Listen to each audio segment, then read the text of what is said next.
दोस्तों अगला प्रश्न है, जब खाद्य सामग्री के रेट में 25% की वृद्धि होती है तो एक फैमिली अपना खपत इस तरह घटाती है ताकि उसके खर्च में केवल 5% की वृद्धि हो। तो बताइए कि फैमिली ने कंजम्पशन को, अपनी खपत को कितने परसेंट कम किया है। तो अब देखिए दिया हुआ है कि रेट खाद्य सामग्री की 25% बढ़ जाता है। रेट क्या बढ़ जाता है? रेट 25% बढ़ जाता है। तो आपको पता है 25% की फ्रैक्शन वैल्यू होती है 1/4, यानी कि पहले यदि 4 रेट था तो अब हो जाता है 5। और इसके कारण एक परिवार है वो अपना एक्सपेंडिचर इस तरह से करता है कि उसके एक्सपेंडिचर में केवल 5% की वृद्धि होती है। यानी जो उसका एक्सपेंडिचर है वो कितना बढ़ गया? 5%। 5% की फ्रैक्शन वैल्यू कितनी होती है? 5% की फ्रैक्शन वैल्यू 1/20, यानी पहले उसका 20 था तो कितना बढ़ गया? ये हो गया 21। आपको बताना यह है कि वो अपनी खपत में कितने परसेंट की कमी की है, ठीक है, ताकि केवल 5% की वृद्धि हो पाया है उसके एक्सपेंस में।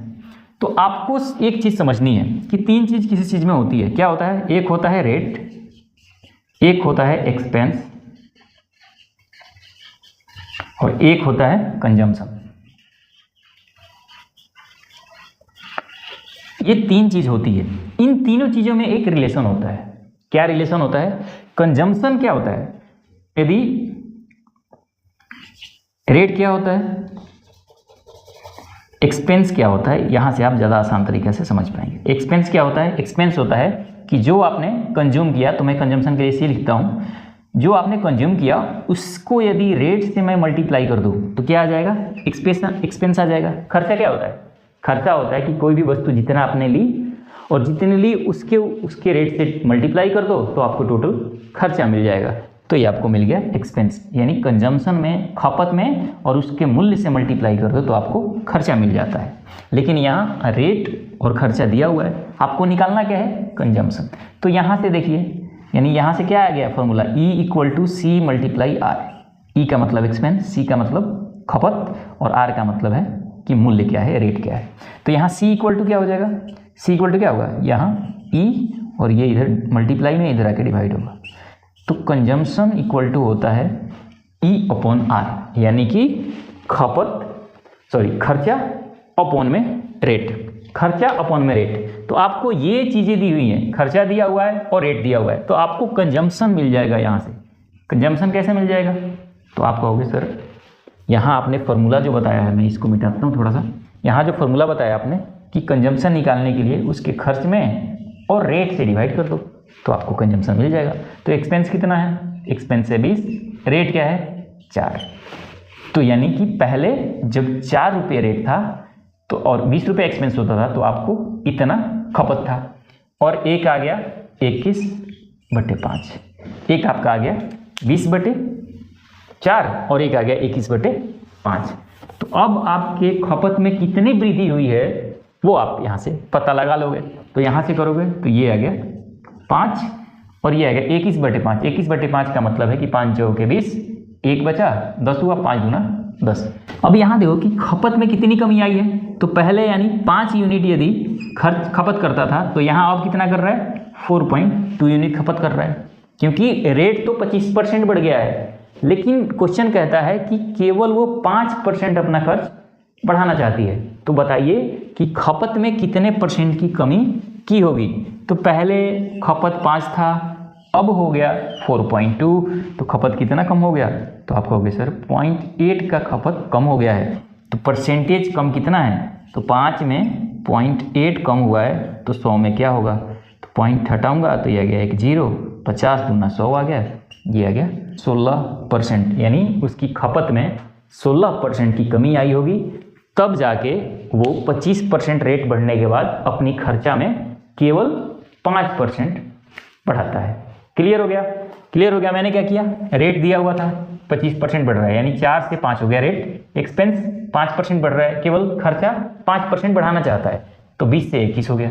तो क्या होता है? कंजम्पशन पे हमें कंजम्पशन से कंपेरिजन करना है कि भाई पहले की खपत से अब कितना कम कर रहा है कि 25% रेट बढ़ने के बाद खर्चा केवल उसका 5% ही बढ़ता है, क्योंकि एक्चुअल यदि खपत कम नहीं किया होता तो 25% बढ़ गया रेट तो खपत भी 25% बढ़ गया होता, लेकिन खर्चा केवल 5% बढ़ाता है। तो क्या होगा, कंजम्पशन, खपत कम किया होगा।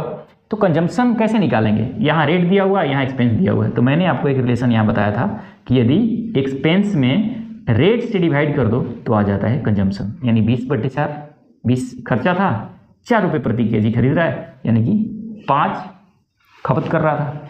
और बढ़ने के बाद जब एक्सपेंस बढ़ता है तो 21 हो जाता है, लेकिन यहाँ रेट भी बढ़ गया है, 4 से 5 हो गया है, यानी टोटल खर्च में से यदि 5 से डिवाइड कर दूँ तो आ जाएगा कि भाई 4.2 यूनिट खपत करता था। तो पहले 5 यूनिट करता था, अब 4.2 यूनिट कर रहा है, इसका मतलब कि 0.8 यूनिट कम कर रहा है। तो 5 में 0.8 यूनिट कम कर रहा है, तो आपको बताना है कि 100 में कितना कम करेगा, यहाँ से आएगा तो 16% कमी आएगी। यही होगी आपका आंसर। आइए, अगर ये समझ नहीं आया तो एक प्रश्न और कर लेते हैं, चीज़ें और क्लियर हो जाएंगी। दोस्तों अगला प्रश्न है कि डीजल की कीमत में 26% की वृद्धि होती है, एक किसान अपना खर्च केवल 15% बढ़ाना चाहता है, तो कितना प्रतिशत से अपना उपभोग कम करना चाहिए। अब देखिए, डीजल की कीमत में 26% की वृद्धि होती है, ठीक है। 26% की वृद्धि होने का मतलब है कि प्राइस डीजल का पहले यदि 100 था तो अब हो जा रहा है 126, ठीक है। और अपना खर्च 15% बढ़ाना चाहता है, तो खर्च केवल 15% बढ़ाना चाहता है, इसका मतलब क्या है कि एक्सपेंस केवल 100 से 115 हो गया। एक्सपेंस कितना हो गया है, 100 से 115। तो पूछा है कि भाई उपभोग में कितने कमी करनी पड़ेगी ये बताओ। तो कंजम्पशन क्या हो जाएगा, उपभोग, कंजम्पशन क्या होगा। तो मैंने कहा था ना कि यदि टोटल खर्चा में से यदि रेट को डिवाइड कर दो, यानी प्राइस दिया हुआ 100 रुपया, तो ये आ जाएगा कि भाई पहले 100 रुपया रेट था, 100 रुपये खर्चा करता है, इसका मतलब कि ये हो गया आपका खपत पहले। अब यहाँ आ गया 115/126, यानी पहले ये खपत करता था, अब ये खपत कर रहा है। तो ये तो काटूंगा तो 1 हो जाएगा।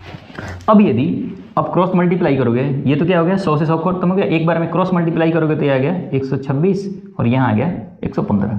इसका मतलब है कि पहले खपत यदि 126 करता था तो अब कर रहा है 115। तो यहाँ कितना कम कर रहा है, तो कहोगे सर यहाँ तो 11 कम कर रहा है, क्योंकि 126 में से 115 निकालोगे तो ये आ जाएगा 11। तो इसका मतलब कि 126 पे 11 कम कर रहा है, तो 100 पे कितना कम करेगा, यही आपको बतानी है। तो ये कैसे करोगे, तो ये आ गया आपका 1100/126, और जब इसको आप डिवाइड दोगे, भाग करोगे, तो ये आ जाएगा 9.5%। यही आपका हो गया आंसर। इसका मतलब कि 9.5% से कम करेगा वो अपनी खपत, तब जाके 26% रेट बढ़ने के बावजूद, 26% रेट बढ़ने के बावजूद उसकी खर्च में केवल 15% का इंक्रीज आएगा। 15% इंक्रीज कब आएगा, जब वो अपने खपत में 9.5% की कमी कर देगा।